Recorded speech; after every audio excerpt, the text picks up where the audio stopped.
The first thing you did this morning, before you were even fully awake, was reach for your phone.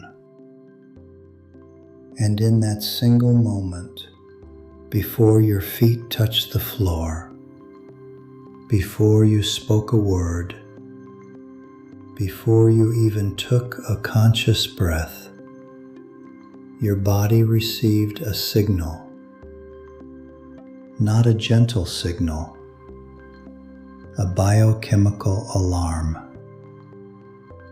Your cortisol spiked, your nervous system shifted into threat mode, and the window, the most sacred, most powerful window of your entire day, quietly closed. Take a breath right now. A slow one through your nose. Feel your chest settle, because what I am about to tell you is something most people live their entire lives without knowing, and it will change the way tomorrow morning feels in your body. There is a 7-minute threshold that exists at the edge of every single morning.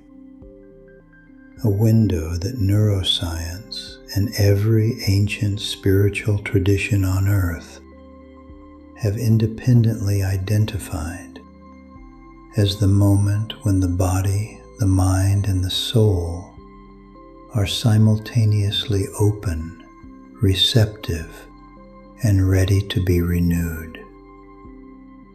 Most people spend that window in panic, in scrolling, in the weight of everything waiting for them.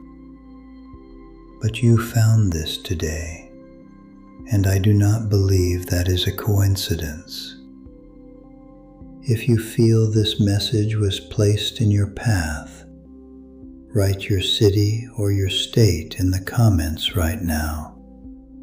Not as a comment, as a planting. You are marking your presence in a community of people who have decided their morning matters, their renewal is real. And if you have not yet subscribed to this channel, do it now.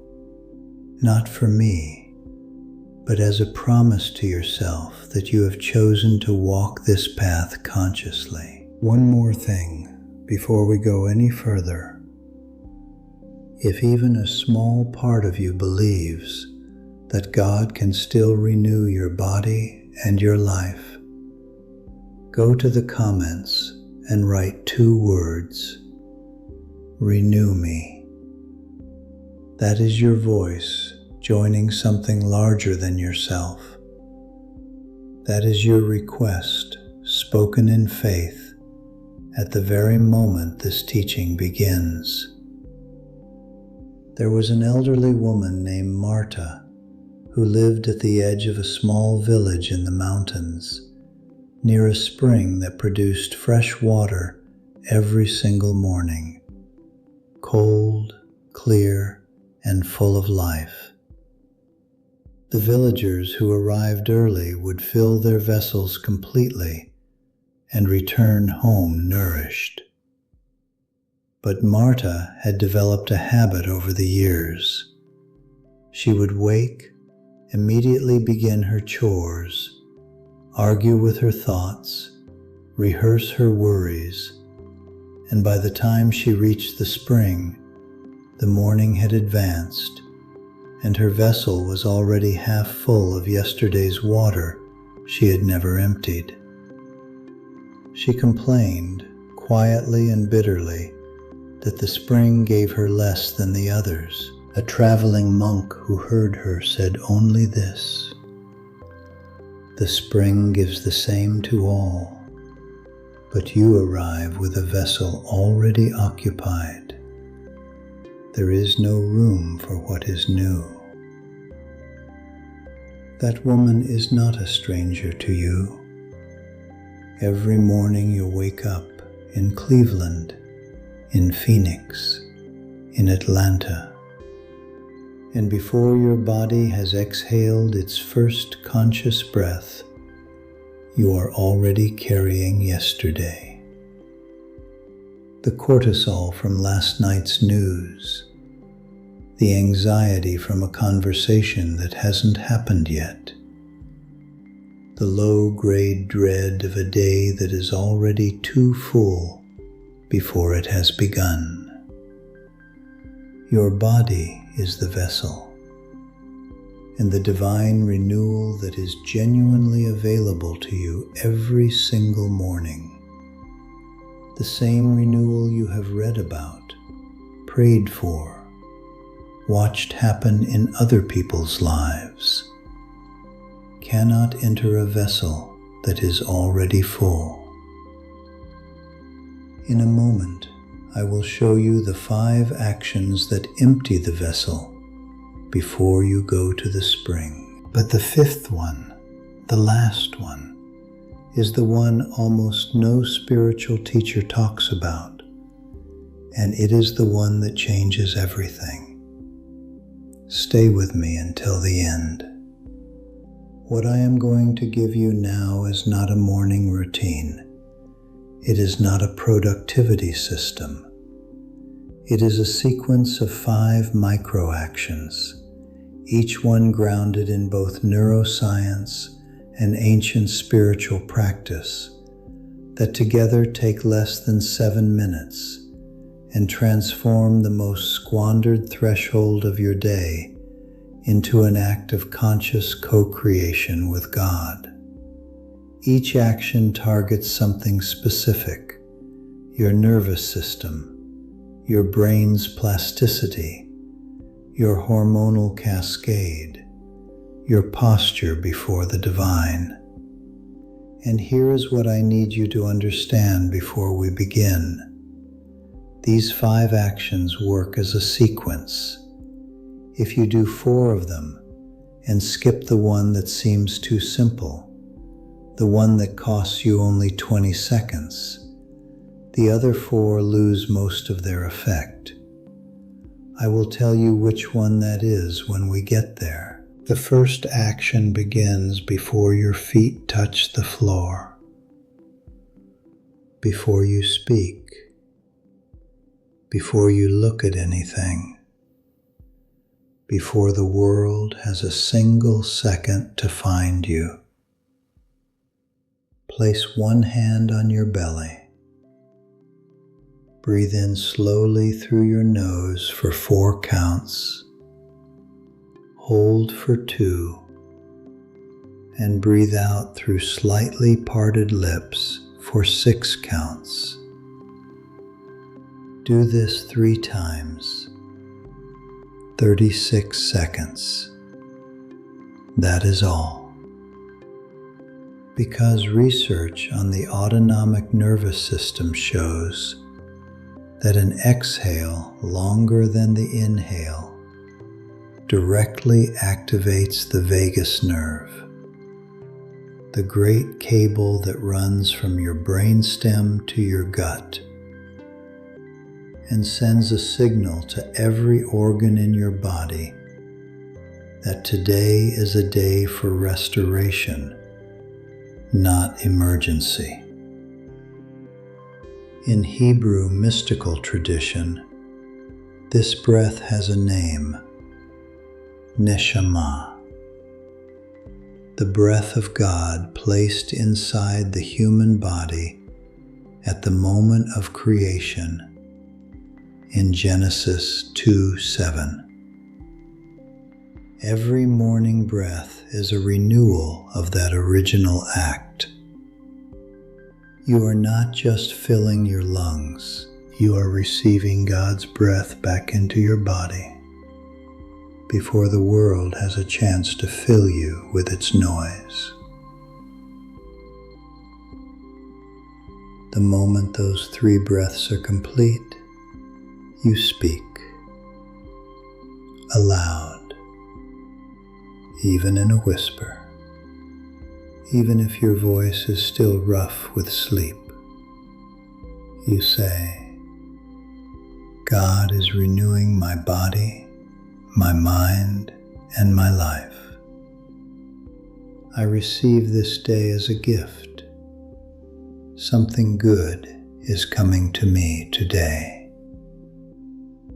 Most people believe the right time to pray is when they are fully awake, composed, alert. And this is neurologically backward, because for the first 2 minutes after waking, the brain is still in a transitional state between theta and alpha waves. And in that state, spoken words bypass the critical filter entirely and land directly in the emotional brain as lived truth. Think of wet cement. In the first 2 minutes after waking, your mind is wet cement, and whatever you press into it, anxiety, gratitude, complaint, faith, sets hard by evening. Now, after the breath and the word, before you do anything else, go to a window or step outside. Face the sky. Let the light reach your eyes for 90 seconds. Not your phone screen, not the ceiling light, the sky. Research at Stanford's neuroscience lab shows that natural light hits specialized receptors in your retina that send a direct signal to the body's master clock, calibrating the entire hormonal cascade of the day in a way that no artificial light source can replicate. Your body's hormonal system is like an orchestra tuning before a performance. Natural morning light is the conductor's signal to begin. A phone screen is a random musician playing before the conductor arrives, and the result is noise, not music. In every mystical tradition, light is not merely symbolic. It is the first language God ever spoke.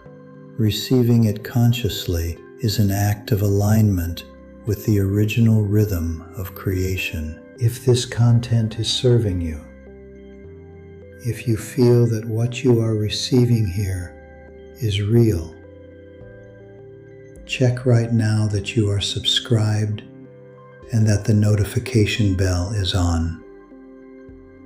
Not for the algorithm, as a signal you send to yourself that you take seriously the path you are walking. Now the fourth action, and listen carefully, because what I am about to describe is something you have done 10,000 times in your life, but almost certainly never the way I am going to tell you. On your nightstand tonight, place a glass of water at room temperature. Tomorrow morning, after the light, you drink it, slowly, in 3 or 4 deliberate sips, while standing, before coffee, before anything. Because during the night your body loses up to 600 milliliters of water through breath and perspiration. And that mild dehydration, present before you ever feel thirsty, thickens your blood, clouds your thinking, and produces the heavy, foggy sensation that most people in Dallas and Denver and Seattle have simply accepted as what mornings feel like. The body at waking is like a river that has been still all night. Things have settled at the bottom, and the first glass of water is the stone that disturbs the surface and gets everything moving again. Before you drink, hold the glass in both hands for 5 seconds and speak one word of gratitude over it. In virtually every spiritual tradition, baptism, mikveh, ablution, water is the vehicle of renewal. This is your private, daily baptism. You are not just hydrating your cells. You are washing away what the night processed and beginning again clean. Before I show you the 5th action, the one I mentioned at the very beginning, the one that makes all 4 of these work, I want you to do something right now. Open your hands, place them face up on your legs or at your sides. Just that. I will explain why in 30 seconds. Your hands are open right now, and I want you to notice something. Notice how different your chest feels in this posture compared to the posture you were in 60 seconds ago. That difference is not poetic, it is biochemical. Research out of Harvard shows that open body postures, arms loose, palms upward, chest unlocked, measurably alter the ratio of cortisol to testosterone in the bloodstream within 2 minutes, shifting the body from a state of defensiveness into a state of readiness. And here is the revelation this video has been building toward, the thing I promised you at the beginning. The reason most people feel spiritually dry and physically exhausted is not that they lack faith. It is not that they are too old, too ordinary, or too far from God. It is that they spend their entire morning, every morning, in a posture of gripping. They grip the phone, the to-do list, the worry, the plan, and a body that is gripping cannot receive. Renewal does not enter through clenched fists. So the 5th action, the one that costs 20 seconds and makes the other 4 work, is this. Before you leave your bedroom, stand with your feet shoulder width apart. Open your palms at your sides, facing upward. Tilt your chin very slightly toward the sky. Take one breath and speak aloud. God, I give you this day. Use my life for something good. I trust you. That is the seal. That is the gesture that tells your nervous system, your hormones, and heaven itself that you are not carrying this day alone. The spring has always been full. You were simply arriving with clenched hands and calling it drought. Tomorrow morning, when your eyes open, before the world has a chance to find you, you will breathe, you will speak, you will receive the light, you will drink the water, and you will open your hands. And in those 7 minutes, something ancient and faithful and powerful will move through you. Not because you did something extraordinary, but because you finally stopped filling your vessel with yesterday's water before going to the spring. You now carry something that most people around you will never have. Not because it was hidden, but because no one stopped long enough to show them.